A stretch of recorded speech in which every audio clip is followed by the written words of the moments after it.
pour le département de la Drôme, nous, on pense qu'il y en a plus de 800, et on en a déjà mis sur fiche descriptive très précise 400. Simplement, ils ne sont pas dans toute la Drôme. Ils sont quand même très concentrés sur le Diois et sur les régions de Bourdeaux et d'Yeulfi. Et il y en a quelques-uns autour de Cray, sur le rebord ouest du Vercors. Par contre, il y en a beaucoup moins, à notre connaissance, dans le couloir rhodanien, autour de Valence, et dans l'extrême nord de la Drôme. Au fond, qu'est-ce que vous appelez cimetière? Parce que il y a des endroits où, parlais du plateau des Chaux tout à l'heure, bon, c'est impossible de ne pas voir, il y a un bâti considérable, des énormes arbres, un magnifique portail en tout rouillé. Bon, on comprend très bien. Mais alors, si je vous entends bien, il peut se trouver qu'il ne reste plus qu'un arbre, quoi. Ah oui, oui. Même rien du tout. Ouais. Oui. Ouais. Tout cimetière est un lieu où une personne est enterrée. C'est simple. Oui, mais il y a des endroits où on... Même si il ne reste que le cyprès. C'était un cimetière. Oui, c'est ça. Mais alors, il y a des endroits où vous devez avoir des doutes. Ceux qui ont entièrement disparu, c'est de bouche à oreille qu'on l'apprend par les personnes âgées du village, de la commune, quoi. Mais c'est toujours une approximation à 5 mètres près, quoi. On les relève, mais on n'est pas précis sur la position. Ah, voilà. Et puis, assez curieusement, on a aussi, quelquefois, une tradition de l'anonymat qui est restée. Et la personne dit « Je veux être enterré dans mon champ, sous mon poirier que j'ai planté, mais je ne veux aucune plaque, rien. »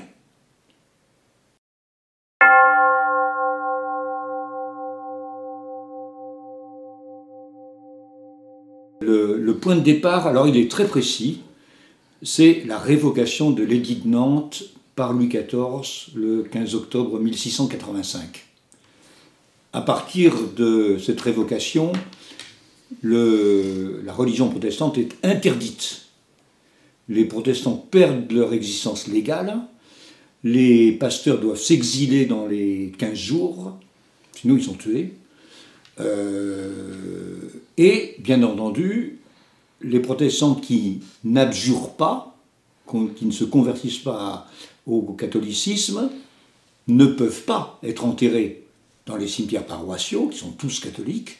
Donc, ils vont s'enterrer ou être inhumés par leur famille en secret, de nuit, dans leur champ, même près de leur maison. Alors, si on dit en secret, j'imagine qu'il y eut un premier temps où ce que nous voyons assez bien aujourd'hui, c'est-à-dire quand même des bâtis, des espaces repérables, dans un premier temps, ça n'a pas existé.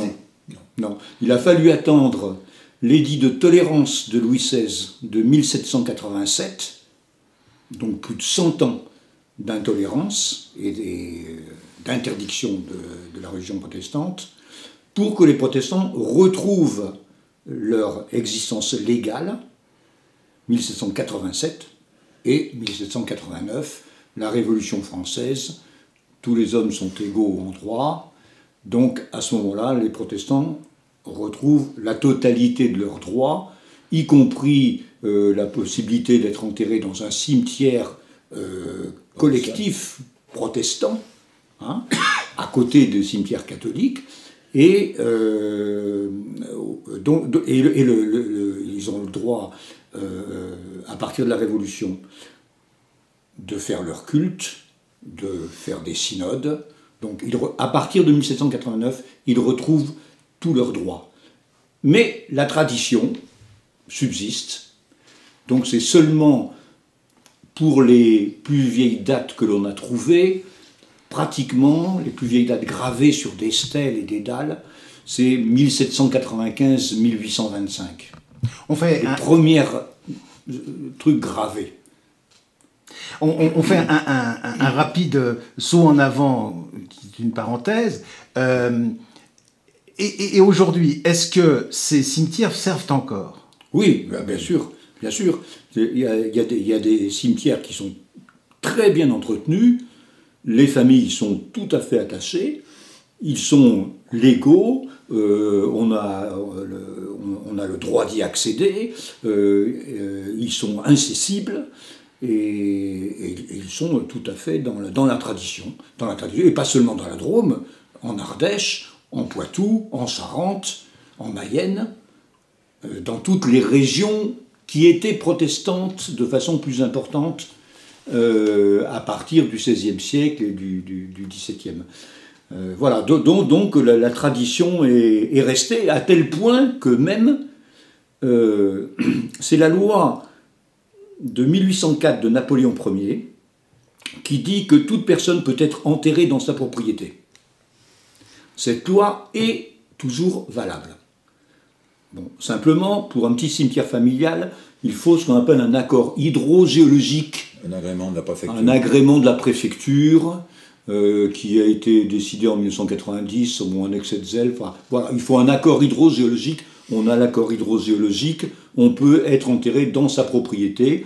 Et si vous avez un petit cimetière familial qui n'a pas eu l'accord hydrogéologique en 1990, ben vous demandez l'accord hydrogéologique, on vous le donne, et vous pouvez être enterré dans votre propriété. Donc on a même des exemples de cimetières où il n'y a que des catholiques qui profitent de cette loi et de cette tradition, et qui se créent leur propre petit cimetière, même très beau. C'est moins vieux, ça commence aux années 1900. On a trouvé 4, sur ce qu'on a recensé, 4 cimetières, dont 3 à Die qui sont catholiques, et 1 à Bordeaux. 1 à Bordeaux.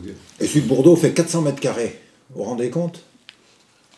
C'est Oui. monstrueux, il y a, je sais pas, il y a 30 stèles. Une trentaine de tombes catholiques. Dont une chapelle catholique, entièrement catholique, 100% catholique. Un énorme caveau. Créé par les catholiques. Ouais. Bon, c'est un notable de Bordeaux aussi, il faut dire.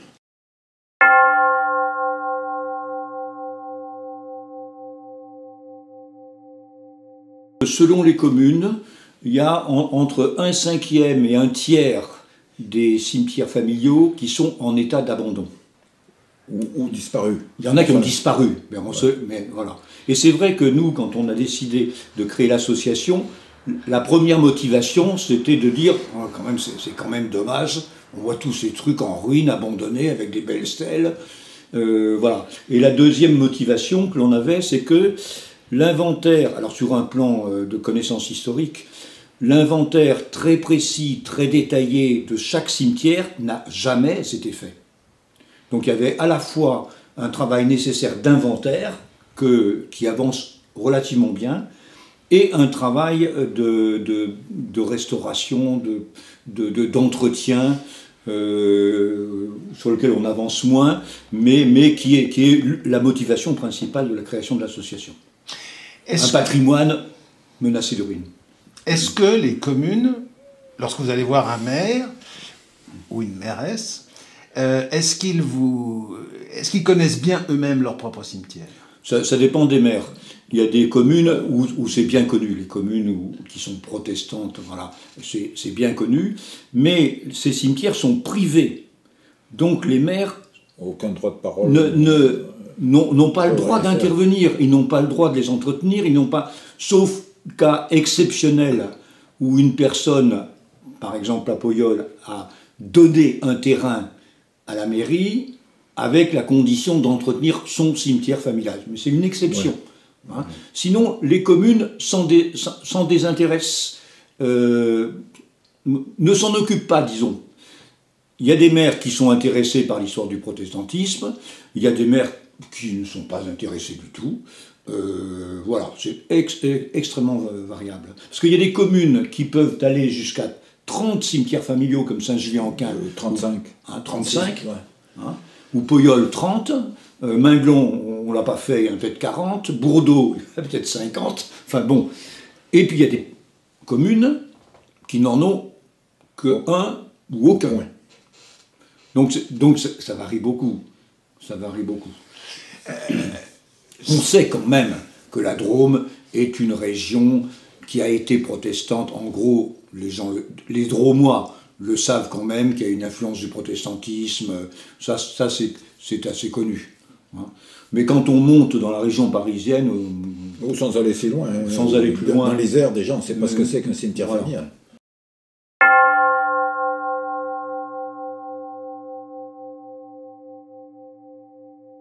ils ont été plutôt bien vus. Bon, il y a ce préfet, dont j'ai oublié le nom, qui a fait un excès de zèle et qui a voulu qu'il y ait un accord hydrogéologique parce que ça pouvait polluer les nappes phréatiques. Bien entendu, aucun cimetière familial n'a été refusé.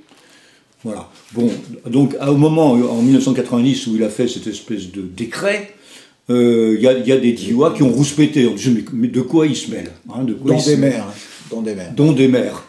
Qu'est-ce que c'est que ce truc-là? Bon, c'est passé. Bon, maintenant, il y a l'accord hydrogéologique et les cimetières ont une existence légale. Il n'y a plus de problème. Bon, simplement, alors au niveau historique, si on remonte, il y a quand même eu des périodes post-révolutionnaires où il y a eu des tensions plus que fortes entre protestants et catholiques. Le dernier épisode, c'est ce qu'on appelle la Terreur blanche, en 1816, mais c'était dans la région de Nîmes, c'était pas dans la Drôme, c'était localisé. Voilà. Mais maintenant, les cimetières familiaux sont acceptés, agréés. Simplement, quand des touristes viennent, ils disent « mais c'est quoi ce petit truc ce jardin. C'est quoi? C'est un petit jardin, pourquoi c'est abandonné? Puis alors, quand ils s'approchent, ah ben il y a des dalles, il y a des stèles. Enfin, ils ne comprennent pas. Ils n'ont pas de connaissance de l'histoire. Voilà. Voilà. D'accord, donc les floraux c'est là, et ben voilà la maladrerie, ça doit être ça. Ah oui, c'est voilà. ça, mais je crois que je suis jamais. Voilà. Ouais. Et Sylvestre, voilà. Et c'est cette dame, Madame Sylvestre, qui m'a donné le nom, je me suis empressée d'oublier d'ailleurs, de cette dame qui serait encore vivante et qui serait de cette famille Jossaume.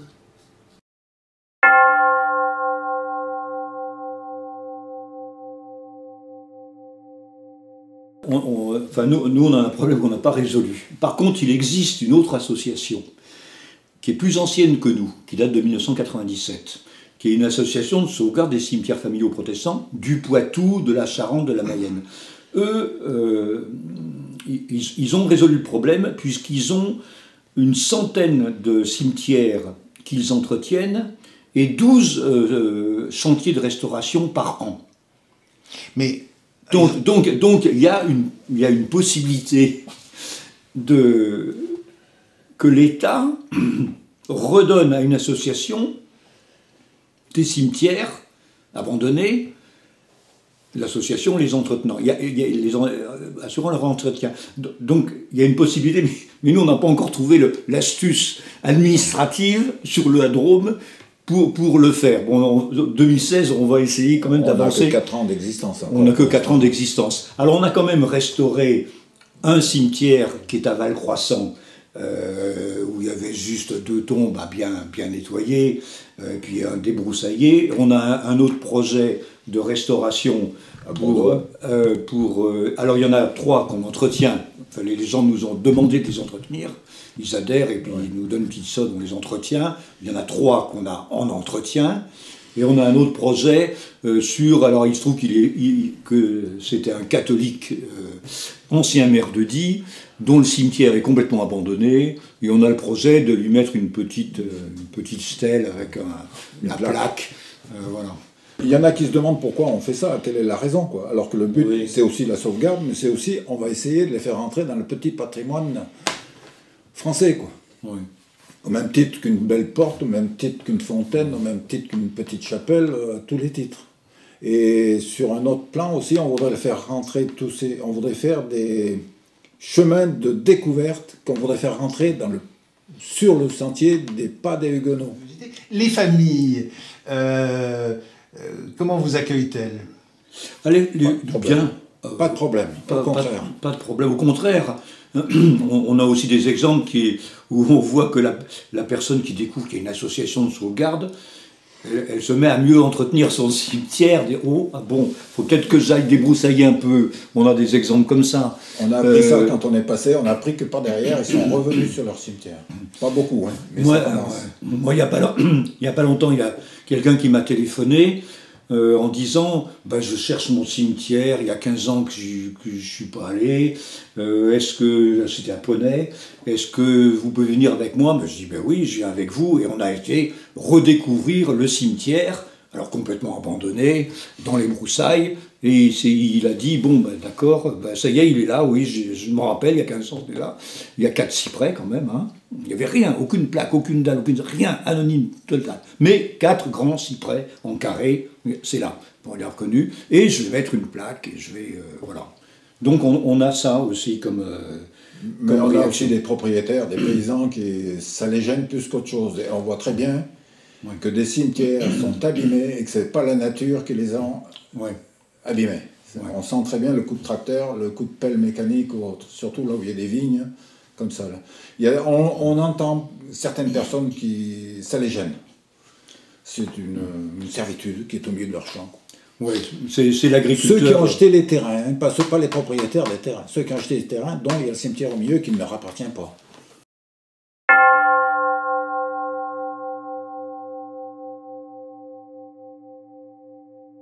Si je vends un terrain sur lequel il y a un cimetière qui m'appartienne ou qui ne m'appartienne pas, c'est pas le souci, est-ce que mes descendants et leurs descendants, etc., resteront, terrain vendu ou pas, Toujours. Toujours. À l'éternité. Il reste à la famille.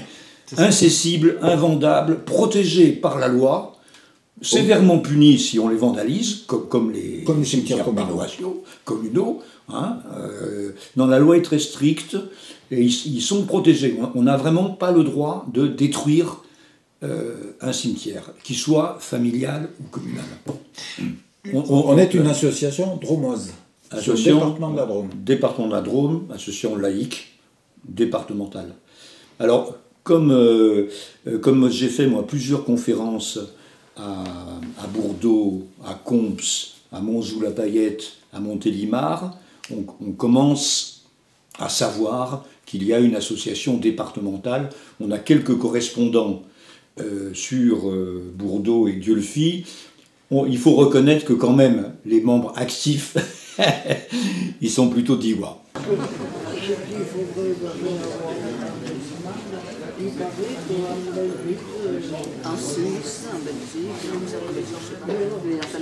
Ils ont entre 3 mètres carrés, 100 mètres carrés et exceptionnellement 300 à 400 mètres carrés. Le nombre des tombes va de 1 à des fois 30 à 40. Il y a énormément de gens qui n'ont aucune conviction religieuse, qui n'ont jamais mis les pieds ni dans un temple ni dans une église, mais leur petit cimetière familial, leurs racines, l'oncle ou la grand-mère aimée qui est là, allez hop, je veux être dans le cimetière familial. Donc ça c'est fréquent.